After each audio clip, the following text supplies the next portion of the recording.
Hello friends, स्वागत है आपका अपने परिवार एमएस स्टडी पॉइंट में। तो दोस्तों, जैसा कि आप इसके पिछले वाले वीडियो में देख चुके थे, अंतः केंद्र और परिकेंद्र के विषय में, ठीक है दोस्तों, वहां से बनने वाले टॉपिक, बनने वाले सवाल के विषय में चर्चा हो चुका था।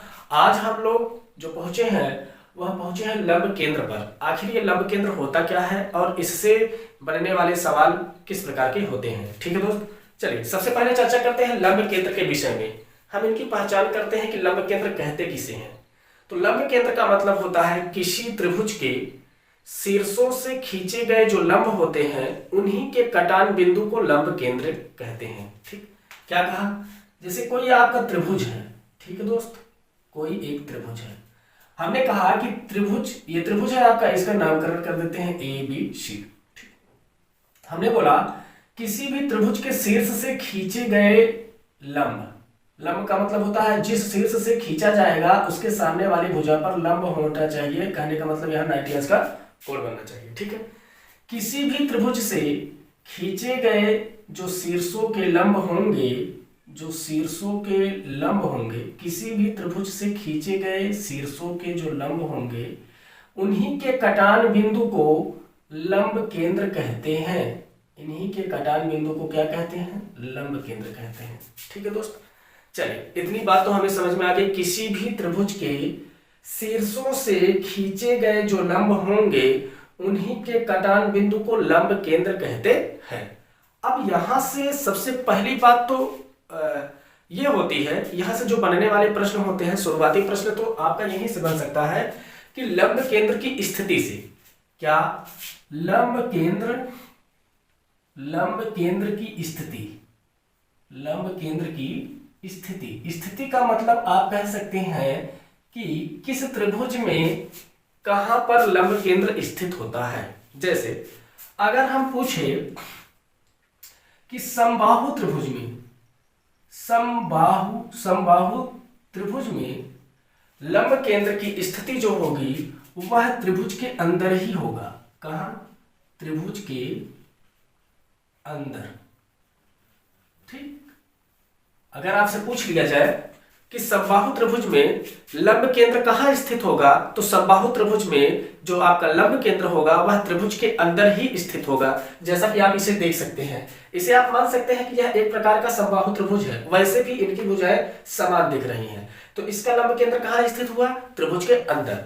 अगर आपसे पूछा जाए कि यदि आपसे पूछा जाए समकोण त्रिभुज में, क्या समकोण त्रिभुज में लंब केंद्र की स्थिति क्या होगी, तो समकोण त्रिभुज में मान लेते हैं ये आपका समकोण त्रिभुज है, और यदि आप इसके लंब केंद्र निकालना चाहें तो सबसे पहली बात, इसका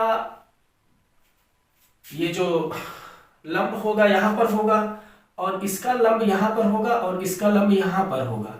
तो कहने का तात्पर्य इसका जो लंब केंद्र होगा वह समकोण बनाने वाले शीर्ष पर ही होगा।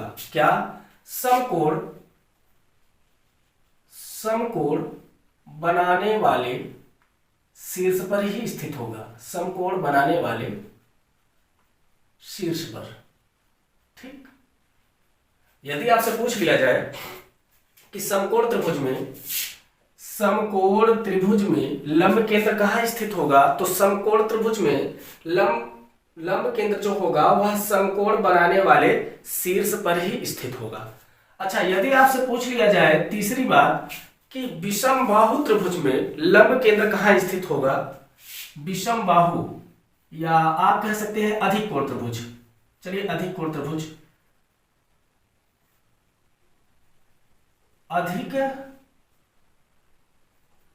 अधिक कोण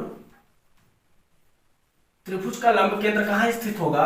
मान लेते हैं ये कोई अपना एक अधिक कोण त्रिभुज है, ठीक है, और इसका लंब केंद्र जो स्थित होगा वह आपका त्रिभुज के बाहर स्थित होगा। कहां पर स्थित होगा? त्रिभुज के बाहर। तो आप यहां कह सकते हैं त्रिभुज के बाहर स्थित होगा। ठीक है दोस्त, एक बार फिर से आते हैं। सबसे पहली बात आपसे यहां से यही प्रश्न बन जाता है कि लंब केंद्र की स्थिति पूछ लेगा कि लंब केंद्र बनता कहां है। ठीक है, यहाँ जो हमने समबाहु लिखा है यह एक प्रकार का न्यून कोण त्रिभुज आप समझ सकते हैं। वैसे भी समबाहु त्रिभुज जो होता है वह न्यून कोणीय त्रिभुज होता है। आपसे पूछा जाएगा कि न्यून कोण त्रिभुज का लंब केंद्र कहाँ स्थित होता है, तो न्यून कोण त्रिभुज का लंब केंद्र त्रिभुज के अंदर ही स्थित होता है। फिर दूसरा प्रश्न आपसे पूछा जा सकता है कि समकोण त्रिभुज का लंब केंद्र कहाँ स्थित होगा, तो समकोण त्रिभुज का जो लंब केंद्र होगा वह समकोण बनाने वाले शीर्ष पर ही स्थित होंगे। उसके बाद तीसरी बात आपसे पूछी जा सकती है कि अधिक कोण त्रिभुज का लंब केंद्र कहाँ स्थित होगा, तो अधिक कोण त्रिभुज का जो लंब केंद्र होगा वह त्रिभुज के बाहर स्थित होगा, चाहे इधर आके स्थित हो जाएगा या फिर इधर आके स्थित हो जाएगा। ठीक, तो यहाँ पर आपने देखा कि लंब केंद्र से बनने वाले 3 प्रकार के ये प्रश्न थे।